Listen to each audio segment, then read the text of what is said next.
नमस्कार साथियों। माता लक्ष्मी को पूजन में विशेष करके गुलाब का फूल को चढ़ाया जाता है, जिससे माता लक्ष्मी प्रसन्न होती हैं और घर में धन की वर्षा होती है। वहीं साथ ही साथ हम देखते हैं कि हमारे इमोशंस को किसी के सामने व्यक्त करने के लिए गुलाब का फूल एक अच्छा विकल्प माना जाता है। तो चलिए जानते हैं कि वही गुलाब का फूल हम घर पर किस प्रकार से उगा सकते हैं, वह भी कटिंग के माध्यम से। गुलाब की कटिंग लेने से आप खूबसूरत सफल गुलाब की नई फसल पा सकते हैं। कई अन्य पेड़ों की तरह यह आवश्यक है कि आप अपनी गुलाब की कटिंग के लिए एक धूपदार जगह जहां मिट्टी नम हो उसको चुनें। मजबूत स्वस्थ डंठल को पत्तियों को सेट करें, उसको अच्छी बढ़ने की परिस्थिति बनती है और अपनी कटिंग को एक रूटीन हार्मोन में डिप करने से जड़ें जल्दी निकल आएंगी। अपनी गुलाब की कटिंग को अच्छी तरह हाइड्रेट रखने से, नम रखने से कुछ ही समय में मजबूत जड़ें आने लगती हैं। तो सर्वप्रथम हमें कटिंग को लेना है। एक बार जब आपने एक स्वस्थ गुलाब की डंठल चुन ली हो तो आप उन्हें काटना चाहेंगे, जिसे वह करीब करीब आप 6 से 8 इंच लंबी काटें। पत्तियों को पहले सेट से ऊपर से 45 डिग्री के एंगल पर पौधे को काटने की कैंची या फिर कोई भी तेज चाकू का प्रयोग करके डंठल को काट लें। गुलाब की कटिंग को सुबह काटने का प्रयास करें, जिससे वह उसकी नमी, तनों की नमी बनी रहे। फिर आप अपने टूल्स का अच्छी तरह से साफ़ सुथरा करके रख लें। गुलाब की कटिंग को सीधा पानी में डाल दें। यह बहुत आवश्यक है कि आपकी गुलाब की कटिंग हाइड्रेट रहे, नम रहे, जिससे उन्हें रोपने के पहले वे सूख न जाए। गुलाब की कटिंग लेने के तुरंत बाद उन्हें एक कमरे के तापमान वाले पानी के कप में रखें, जब तक कि आप उन्हें लगाने के लिए तैयारी न कर लें। आदर्श रूप में आप डंठल काटने के तुरंत बाद उन्हें मिट्टी में ही लगाना चाहेंगे। उसके बाद सबसे ऊपर की पत्तियों को छोड़कर बाकी पत्तियां हटा दें। चूँकि आपने गुलाब की डंठल को पत्तियों के एक सेट के ऊपर से काटा है, केवल ऊपर वाली पत्तियों को आप रखना चाहोगे। डंठल की बाकी पत्तियों को काटने, पौधे काटने वाली कैंची या फिर तेज़ धार वाली कैंची का इस्तेमाल करके बाकी पत्तियों को आप निकाल दें। उसके बाद एक स्वस्थ मिट्टी और तना का चुनाव करें। अपनी गुलाब की कटिंग को लगाने के लिए एक धूपदार जगह चुनें।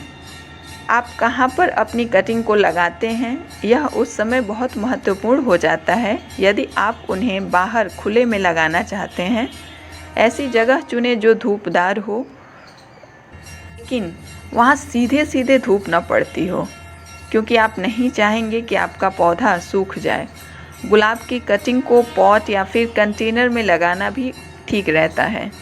बस इतना सुनिश्चित करें कि कंटेनर गहरा हो। आपके गुलाब की कटिंग को बढ़ने के लिए वह चौड़ा हो। अगर आपका धूप वाला स्थान किसी ड्रेन या फिर पाइप या फिर अन्य पानी के स्रोत के पास है, तो यह बहुत अच्छा विकल्प है, जिसकी वजह से मिट्टी हमेशा नम रहेगी और आपका फूल हमेशा गुलाब फूला रहेगा। और जो कंटेनर आप इस्तेमाल कर रहे हैं, उसको कम से कम 6 इंच गहरा होना चाहिए। उसके बाद मिट्टी की क्यारी या फिर कंटेनर को गुलाब की कटिंग के लिए आप तैयार कर लें। उसके बाद एक मजबूत और स्वस्थ गुलाब की डंठल का चुनाव करें। जब आप गुलाब की कटिंग को लेने जाएं, तो आप उन डंठलों को चुनना चाहें जो लंबी हो, मजबूत हो और स्वस्थ हो।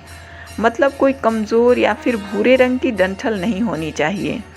सॉफ्ट वुड की कटिंग लेने के लिए सबसे बेहतर है स्प्रिंग के अंत या फिर गर्मी की शुरुआत में कटिंग लेना, जिससे वह जल्दी जड़ें पकड़ लें। इसलिए ऐसी डंठलों को चुनें जो यंग और लचीली हो। उसके बाद मजबूत जड़ें किस प्रकार से आएंगी? गुलाब की कटिंग को साल के किसी भी समय में रोप सकते हैं आप। कुछ लोग उन्हें ठंडी महीनों में लगाना चाहते हैं, जबकि बाकी गर्मी की शुरुआत का इंतज़ार करते हैं। गुलाब की कटिंग किसी भी सीज़न में उग सकती है, लेकिन ध्यान में रखें कि उन्हें हमेशा पानी देना पड़ेगा। इसलिए यदि आपके गुलाब की कटिंग को गर्मी में आपने लगाया है या आप एक गर्म जगह में रखते हैं तो जड़ें सूख सकती हैं। इस कारण बरसात का मौसम आपके लिए सबसे अच्छा ऑप्शन होगा। जो भी आपने कंटेनर तैयार किया है उसमें एक डंडी या फिर पेंसिल की सहायता से मिट्टी में गुलाब की कटिंग के लिए छेद बनाएं जो कि 3 से 4 इंच गहरा हो। आप यह सुनिश्चित करना चाहेंगे कि छेद इतने चौड़े हों जिससे मिट्टी में डालते समय डंठल पर लगे रूटिंग हार्मोन्स पाउडर जो भी लगाए हैं आपने वो झड़ न जाए। कटिंग को मिट्टी में लगाएं। कटिंग को हल्के से मिट्टी में कई इंच या फिर कटिंग आधी लंबाई तक अंदर मिट्टी में दबा दें।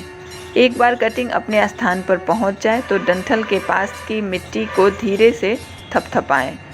अधिक कटिंग को लगाने के लिए उन्हें पत्तियों में 6 से 8 इंच की दूरी पर ही आप दूसरी गुलाब को लगा सकते हैं। ये अब जानते हैं कि कौन कौन सी चीज़ों की आवश्यकता पड़ेगी जिसे आप तैयार करके रख लें। पहला है मिट्टी की क्यारी या फिर कंटेनर। दूसरा है पौधे काटने की कैंची या फिर कोई तेज चाकू। तीसरा है रूटिंग हार्मोन पाउडर। चौथा है बालू और बागवानी की मिट्टी। पांचवा है पानी का कंटेनर। छठा है कोई पेंसिल या फिर कोई छोटी सी डंडी। सातवां है प्लास्टिक बैग जो कि ऑप्शनल है, आप चाहें तो इसे गमले या फिर कंटेनर में भी रख सकते हैं। और अंत है बागवानी के टूल्स, जो कुछ भी आपको टूल्स की आवश्यकता पड़ती है, जो कि हम क्षेत्रीय भाषा में कहें तो उसे खुरपी कहा जाता है, या फिर अन्य टूल्स जिसका प्रयोग भी आप कर रहे हैं। और एक बात ध्यान रखें, कटिंग लेने से आपको अपने गुलाब को बीमारी या फिर गलने के लक्षण चेक करने का एक अच्छा मौका मिलता है। किसी भी प्रभावित हिस्से को काटकर फेंक दें। यदि आपको ऐसा लगता है कि वहाँ कोई भी बीमारी है तो आप उस हिस्से को आप काट करके हटा दें। आपका गुलाब हमेशा स्वस्थ रहेगा। तो साथियों, आशा करते हैं कि यह जानकारी आपके लिए उपयोगी सिद्ध होगी। धन्यवाद।